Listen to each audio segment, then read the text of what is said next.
नमस्कार। आज हम कक्षा 10 की पाठ्य पुस्तक संस्कृत प्रबोधिनी के द्वितीय पाठ सूक्ति मौक्तिकानी को पढ़ेंगे।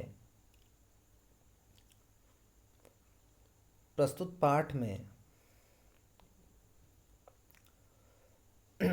बालकों के जीवन में सत्प्रेरणा तथा सद आचरण व राष्ट्रभक्ति आदि गुणों के निर्माण के लिए सूक्तियों का संकलन किया गया है। ये सूक्तियाँ जो हैं हमारे दैनिक व्यवहार में प्रयोग होती है। तो बच्चों देखते हैं, पहली सूक्ति है एक एवा जगत सृष्टा, कि इस संसार को रचने वाला इस संसार की रचना करने वाला एक ही ईश्वर है। ठीक है बच्चों। आगे दूसरी सूक्ति कहते हैं कि एकम महीयो बलमस्ति लोके, कि इस संसार में एकता ही सबसे बड़ा बल है। एकता तो बच्चों आप जानते हैं। तो इस संसार में जो है एकता सबसे बड़ा बल होता है। बच्चों आगे कहते हैं, ये जो सारी सूक्तियाँ किसी न किसी ग्रंथ से ली गई हैं। जैसी पहली सूक्ति एक एव जगत सृष्टा श्री रामानंद दिग्विजय से ली गई है। दूसरी एकम महीयो बलमस्ति लोके जन विजयम से ली गई है। तीसरी देखिए बच्चों, गुणी बीजानाति गुणा न निर्गुणा, कि जो गुणी व्यक्ति होता है वही गुणों को जानता है, निर्गुण व्यक्ति नहीं। जिसमें गुण नहीं होते वो व्यक्ति गुणों को नहीं जानता। तो बच्चों ये सूक्ति ली गई भीष्म चरितम से ली गई है। और चौथी सूक्ति देखिए बच्चों, देशभक्तो निज प्राणान मन्यते यस्तृणोपमानम, देशभक्तो निज प्राणान मन्यते यस्तृणोपमानम, कि जो देशभक्त होते हैं वो निज मतलब अपने, प्राण मतलब प्राणों को, मन्यते मतलब मानते हैं, तृण तृण के समान मानते हैं। तृण मतलब तिनके के समान मानते हैं। देशभक्त अपने प्राणों को किसके समान मानते हैं? तिनके के समान मानते हैं। और ये सूक्ति सत्याग्रह गीता से ली गई है। आगे पांचवी सूक्ति देखते हैं बच्चों। पांचवी सूक्ति में कहा गया है कि मनोहरति कस्य सताम नवाणी, मनोहरति कस्य सताम नवाणी, कि बच्चों सताम मतलब सज्जन होता है। सज्जन जो है, सज्जनों की वाणी किसके मन को नहीं हरती, किसके मन को प्रसन्न नहीं करती। अर्थात सज्जनों की वाणी सभी के मन को मनोहारी लगती है, सभी को पसंद आती है, सभी को बढ़िया लगती है। तो बच्चों ये जो है सूक्ति जो है ये हर विजयम की है, हर विजयम नामक ग्रंथ से ली गई है। आगे कहते हैं कि ना धर्म प्रदेशु वयः समीक्षते, कि भाई जो धर्म का पालन करते हैं उनकी क्या नहीं देखते, आयु नहीं देखते। वह व्यक्ति चाहे छोटा है चाहे बड़ा है, जो धर्म का पालन करता है उसकी आयु की गणना नहीं की जाती। तो बच्चों ये कुमार संभव से ली गई है।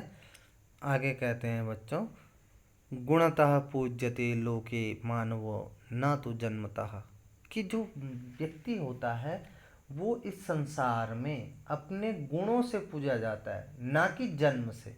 जन्म से उसकी पूजा नहीं होती। किससे पूजा होती? गुणों से। वो कोई अच्छी कार्य करता है तो उसकी क्या करेंगे लोग? पूजा करेंगे। पूजा मतलब सम्मान। क्या करेंगे? सम्मान।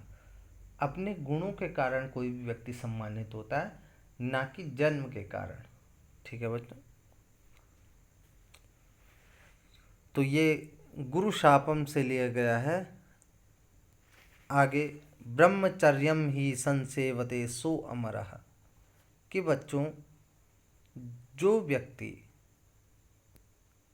ब्रह्मचर्य का पालन करता है, 25 वर्षों की अवस्था तक ब्रह्मचर्य का पालन करता है, वह अमर हो जाता है। ब्रह्मचर्य एक अवस्था होती है, उसका पालन करना पड़ता है। उसके बाद गृहस्थ अवस्था आती है। तो जो व्यक्ति ब्रह्मचर्य अवस्था का पालन करता है वो क्या हो जाता है? अमर हो जाता है। ये बच्चों लिया गया है देव प्रशस्ति काव्यम से लिया गया है। ये सूक्ति देव प्रशस्ति काव्यम से ली गई है। तो बच्चों 9वीं सूक्ति देखते हैं। 9वीं सूक्ति में लिखा है, किमरिभि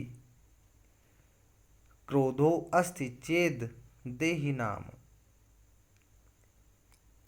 कि किसी व्यक्ति को अगर क्रोध आता है तो उसे शत्रुओं की क्या आवश्यकता है? अर्थात उसे शत्रुओं की आवश्यकता नहीं है, क्योंकि क्रोध ही उसका क्या है? सबसे बड़ा शत्रु है। वो जो क्रोध करता है वही उसका सबसे बड़ा शत्रु है। तो बच्चों अगर किसी व्यक्ति को क्रोध आता है तो उसे शत्रुओं की आवश्यकता नहीं है, अर्थात हमें क्रोध नहीं करना चाहिए। ये लिया गया बच्चों नीति शतकम से। आगे देखते हैं, हितम मनोहारी च दुर्लभम वचा, कि इस संसार में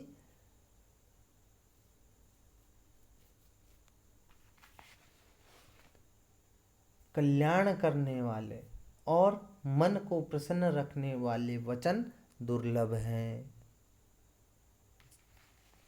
अर्थात ऐसे वचन बोलने वाले व्यक्ति जो आपका भला भी करे और आपको वो बातें अच्छी भी लगे। आप जानते हैं कि क्या कहा जाता है कि सत्य क्या होता है? कड़वा होता है, कहा जाता है ना बच्चों। तो ऐसे व्यक्ति बहुत मुश्किल होते हैं जो सही बात, कल्याणकारी बात और मनोहारी बात बोलते हैं। ऐसी वाणी बोलने वाले दुर्लभ होते हैं। अर्थात कल्याणकारी और मनोहारी वचन दुर्लभ हैं। तो बच्चों ये लिया गया है किरातार्जुनीयम से।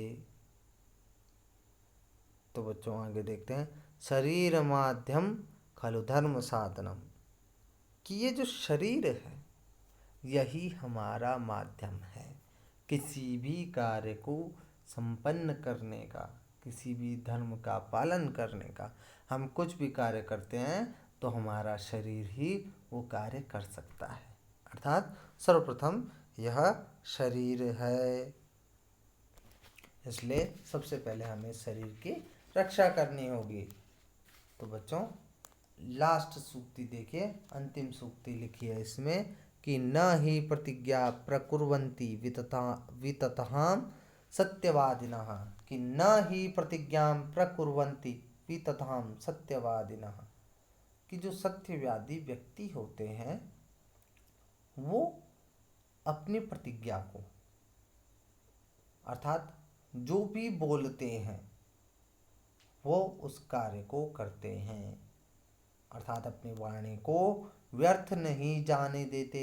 ऐसा रामायण में लिखा है और रामायण से ये सूक्ति ली गई है। क्या ली गई है बच्चों?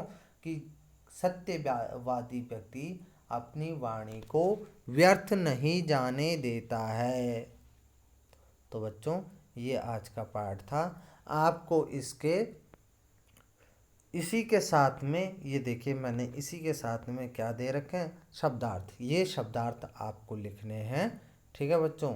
इसके बाद हम इसके अर्थ लिखेंगे। तो धन्यवाद बच्चों।